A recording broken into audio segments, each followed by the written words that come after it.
नमस्कार दोस्तों, एक बार फिर से आप सभी का स्वागत है मेरे यूट्यूब चैनल पर। आज एक और इम्पोर्टेंट टॉपिक आप लोगों के बीच लेकर आया हूँ। आज के दिन इस वीडियो में बात करने जा रहे हैं विद्या ज्ञान पोर्टल। देखिए, कक्षा 6 में सत्र 2027-28 में प्रवेश हेतु विद्या ज्ञान पोर्टल पर आवेदन आए हुए हैं प्रवेश परीक्षा के लिए। तो इस पोर्टल पर कैसे ऑनलाइन अप्लाई करेंगे, ये पूरी प्रोसेस इस वीडियो में समझाएंगे, जिसमें कौन सी शर्तें हैं जो फॉलो करनी जरूरी हैं, कौन से दस्तावेज हैं जो अपलोड होने जरूरी हैं। ये सारी बातें इस वीडियो में शेयर करूंगा, इसलिए वीडियो को बिना स्किप किए हुए अंत तक जरूर देखें। वीडियो को लाइक शेयर कमेंट जरूर करें। चैनल यदि अभी तक सब्सक्राइब ना किया हो तो चैनल को सब्सक्राइब करके बेल आइकन को हिट करके ऑल जरूर सेलेक्ट कर लीजिएगा। तो कंटिन्यू करते हैं वीडियो। सबसे पहले गूगल को ओपन कीजिए और यहाँ विद्याज्ञान.in इस पोर्टल को सर्च कीजिए। इसका लिंक मैं अपने इस वीडियो के डिस्क्रिप्शन में भी दे दूंगा, आप वहां से भी क्लिक करके इसे ओपन कर सकते हैं। तो जब मैं इसे गूगल में लिखकर इसे सर्च करूंगा तो विद्याज्ञान.in का ये पोर्टल लिंक आ गया है, इस पर क्लिक करें। अब आपके सामने ये विद्याज्ञान.in का पोर्टल ओपन हो चुका है। इसकी स्क्रीन को थोड़ा नीचे लाएंगे तो अप्लाई फॉर एडमिशंस ये लिंक आपको मिलेगा, इस पर क्लिक कर दें। अब आपके सामने ये विद्या ज्ञान पोर्टल आवेदन के लिए ओपन हुआ है, जहां उत्तर प्रदेश कक्षा 6 में प्रवेश हेतु ऑनलाइन आवेदन 2027-28। तो इसके बाद आप नीचे आएंगे अभ्यर्थी अनुभाग में, तो देखेंगे यहाँ पर कुछ महत्वपूर्ण सूचना है जिसे आप अच्छे से पढ़कर समझेंगे। उसके बाद देखिए कुछ लिंक्स दिए गए हैं नीचे।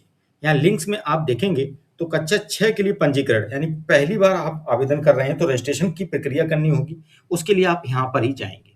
और यदि आपने पहले से पंजीकरण किया हुआ है, यहाँ से कर देंगे। और फॉर्म अधूरा छोड़ दिया हो तो अपना आवेदन इस दूसरे लिंक के माध्यम से पूर्ण कर सकते हैं। ठीक है। तीसरा, अपना जमा किया गया आवेदन, यानी जो आपने आवेदन कंप्लीट कर दिया है उसको प्रिंट करना हो तो तीसरे लिंक का प्रयोग करेंगे। आवेदन संख्या खोजना और आवेदन की स्थिति जांचना हो तो यहाँ यूज करेंगे। प्रवेश पत्र जब भी अलाउ हो जाएंगे डाउनलोड करना, उसको यहाँ से डाउनलोड कर पाएंगे। और संपर्क करने के लिए आप जो कॉन्टैक्ट नंबर्स हैं वो आपको यहाँ दिख जाएंगे। ठीक है। तो आज के वीडियो में बात करेंगे कि रजिस्ट्रेशन प्रक्रिया कैसे करनी है और कंप्लीट आवेदन कैसे करना है। बाकी लिंक्स के बारे में मैं अपने आगे वीडियोज में बताऊंगा, तो इसलिए आप जुड़े रहें, सब्सक्राइब करके बेल आइकन को हिट करके ऑल जरूर सेलेक्ट करके रखें। तो क्लिक करेंगे कक्षा 6 के लिए पंजीकरण 2027-28 रजिस्ट्रेशन फॉर क्लास 6।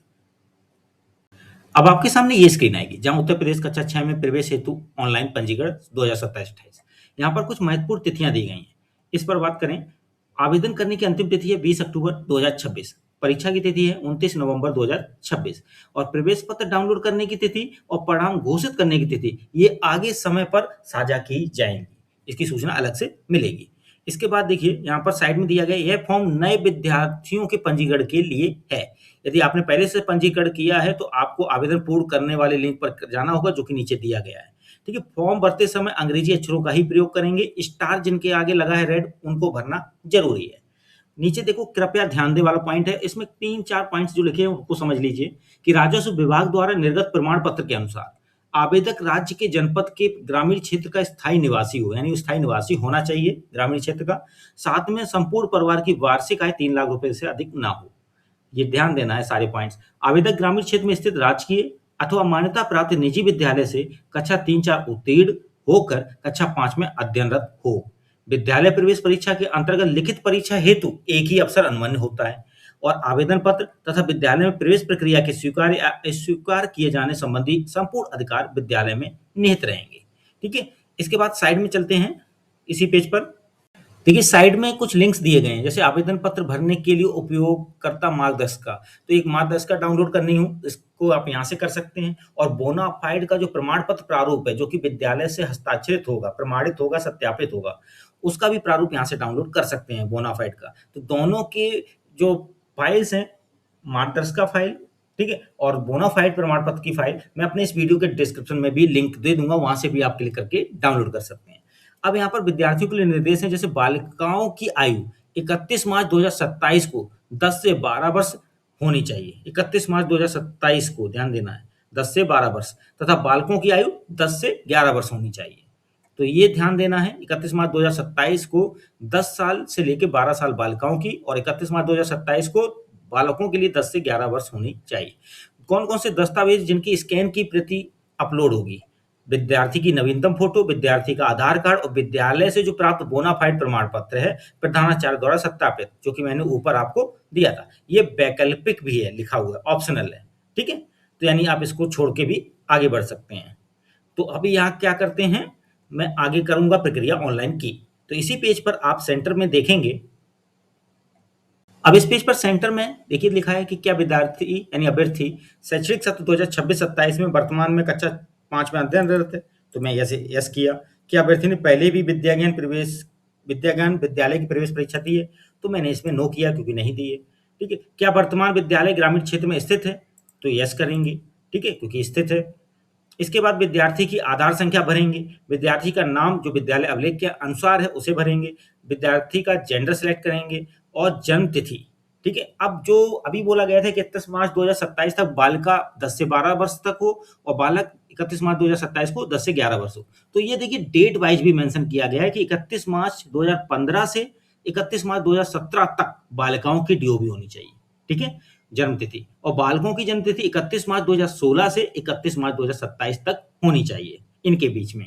ठीक है? ये दोनों डेट्स भी इंक्लूडेड हैं। अब यहाँ पर क्या है, जन्म तिथि डालेंगे बालक की या बालिका की। ईमेल आईडी ऑप्शनल है, स्टार नहीं लगा है। ठीक है? इसे रखना चाहें, इनपुट करना चाहें तो कर सकते हैं। मोबाइल नंबर यहाँ पर भरेंगे।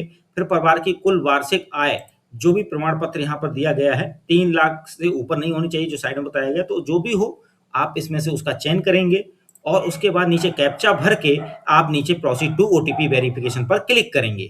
अब आपके सामने कंफर्म करने के लिए आएगा, क्या आप ईमेल और मोबाइल नंबर सत्यापन की प्रक्रिया शुरू करना चाहते हैं? तो मैं यहाँ कंफर्म करता हूँ।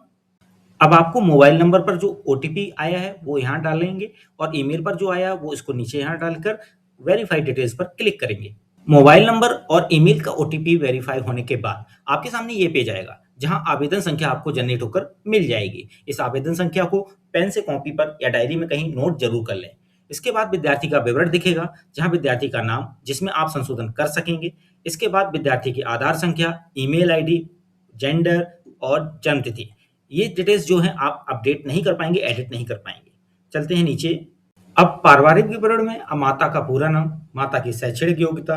ठीक है? यहाँ पे post graduate, higher secondary, diploma, post graduate जो भी है, या अदर्स में भी ऑप्शन है। माता की वार्षिक आय यहाँ चुननी है, नो इनकम का भी ऑप्शन मिलेगा। माता का व्यवसाय भी चुनेंगे जिसमें अदर्स का भी ऑप्शन रहेगा। ठीक है? पिता का पूरा नाम भरेंगे, फिर पिता की शैक्षणिक योग्यता चुनेंगे, पिता की वार्षिक आय चुनेंगे और पिता का व्यवसाय भरेंगे, पिता या माता।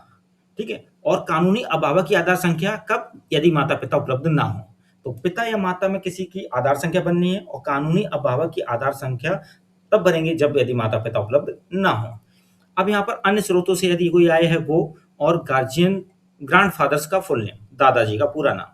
ठीक है? फिर नीचे चलते हैं, संपर्क विवरण का डिटेल देखते हैं। अब आपके सामने संपर्क विवरण दिखेगा जहां मुख्य मोबाइल नंबर दिखेगा जो शुरुआत में वेरीफाई किया गया है, शुरू में इनपुट किया था जो, और अन्य मोबाइल नंबर देना चाहते हैं तो उसे इस बॉक्स में इनपुट करके वेरीफाई कर सकते हैं। ठीक है? व्हाट्सएप उपलब्ध नहीं है। ठीक है? आप इसको टिक करना चाहें तो इसको टिक कर सकते हैं। ठीक है? या फिर इसको नहीं टिक करना चाहें तो नहीं टिक करें। ठीक है? अब यहाँ पर बात आती है नीचे स्थायी पता की, वो बात कर लेते हैं। स्थायी पता में ग्राम यानी विलेज का नाम, स्टेट, डिस्ट्रिक्ट, तहसील, ब्लॉक, डाकघर, पिन कोड ये भरेंगे। फिर आता है वर्तमान विद्यालय का विवरण, विद्यालय का नाम, विद्यालय का यूडाइस कोड, विद्यालय का प्रकार, विद्यार्थी का परमानेंट एजुकेशन नंबर यानी पैन नंबर और विद्यार्थी की विद्यालय में प्रवेश कक्षा। ठीक है?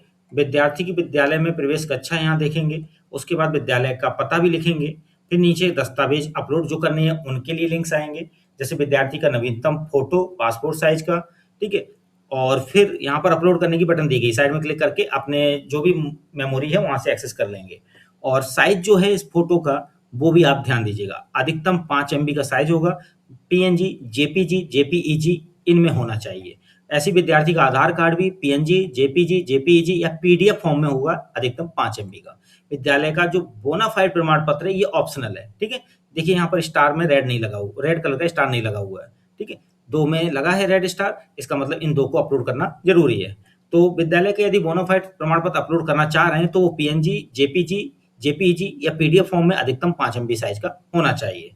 तो इस तरह से आप ये डॉक्यूमेंट्स यहाँ अपलोड करेंगे। उसके बाद नीचे आप देखेंगे एक सेव डिटेल्स बटन है, जिसको बाद में आप चाहें तो इस पर कार्य कर सकते हैं, अभी जानकारी को भरकर सेव कर सकते हैं। और यदि आपको सब कुछ सही लग रहा है तो proceed to preview review and submit पर क्लिक करेंगे। तो proceed to review and submit पर क्लिक करेंगे सारी डिटेल्स भरने और अपलोड करने के बाद। तो proceed to review and submit पर क्लिक करने के बाद एक कंफर्म का मैसेज आएगा। लिखा है कि क्या आप वाकई रिव्यू चरण पर जाना चाहते हैं? कृपया सुनिश्चित करें कि रिव्यू पृष्ठ पर जो जानकारी प्रदर्शित हो रही है वो पूर्ण एवं सही है, और इसके बाद आपको सबमिट एप्लीकेशन पर क्लिक करके आवेदन सबमिट करना होगा। तो अगले चरण पर जाने के लिए क्लिक करते हैं proceed to review and submit पर। तो देखिए, अब आपके सामने भरा हुआ आवेदन आ गया है, जिसमें आप रिव्यू करेंगे, जाँचेंगे, सारी जानकारी पूर्ण है एवं सही है। यदि सब कुछ सही एवं पूर्ण नहीं होता है, कुछ गलती लगती है, सुधार करना है, तो नीचे बैक टू एडिट बटन दी गई है, इस पर क्लिक करके एडिट कर सकते हैं। और यदि लगता है सब कुछ सही एवं पूर्ण है, तो आप सबमिट एप्लीकेशन पर क्लिक करें। अब आपके सामने एक कन्फर्म मैसेज आएगा, इसमें आवेदन सबमिट करने के लिए कन्फर्म करने को कहेगा, तो मैं इसे सबमिट करने के लिए कन्फर्म करता हूँ। अब यहाँ पर लिखा है देखिए, आवेदन सफलतापूर्वक जमा हो चुका है। कृपया भविष्य के लिए आवेदन प्रिंट कर लें। तो यहाँ से आप प्रिंट एप्लीकेशन फॉर्म से प्रिंट भी कर सकते हैं, ठीक है? और इसके बाद में भी कर सकते हैं। तो यानी आप चाहें तो अभी प्रिंट कर लें या इसके बाद में प्रिंट कर लें। तो अभी कैसे प्रिंट करेंगे, यहाँ पर क्लिक करके दिखाते हैं। जैसे ही प्रिंट एप्लीकेशन फॉर्म पर क्लिक किया, तो ये देखिए आपको प्रिंट वाला पेज आएगा, जहाँ आप सेव एज पीडीएफ ऑप्शन मिलेगा और नीचे सेव बटन। तो आप इसे सेव एज पीडीएफ कर सकते हैं। यहाँ पर मोबाइल में भी सेव एज पीडीएफ का ऑप्शन मिल जाता है, तो अपने ऑप्शंस का प्रयोग करते हुए इसे पीडीएफ के तौर पे सेव कर लेंगे। तो इस तरह से आपने इस वीडियो में समझा कि कैसे विद्या ज्ञान पोर्टल पर कक्षा 6 सत्र 2027-28 में प्रवेश हेतु जो वर्तमान प्रवेश परीक्षा का आवेदन हो रहा है, उसमें ऑनलाइन आवेदन की प्रक्रिया पूर्ण कैसे करेंगे, इस प्रक्रिया को इस वीडियो में समझाया। तो ये वीडियो अच्छा लगा हो तो इसे लाइक शेयर कमेंट जरूर कीजिएगा। चैनल यदि अभी तक सब्सक्राइब ना किया हो तो चैनल को सब्सक्राइब करके बेल आइकन को हिट करके ऑल जरूर सेलेक्ट कर लीजिएगा। तो मिलते हैं अगली बार एक और इंपॉर्टेंट वीडियो के साथ। आज के लिए बस इतना ही। धन्यवाद।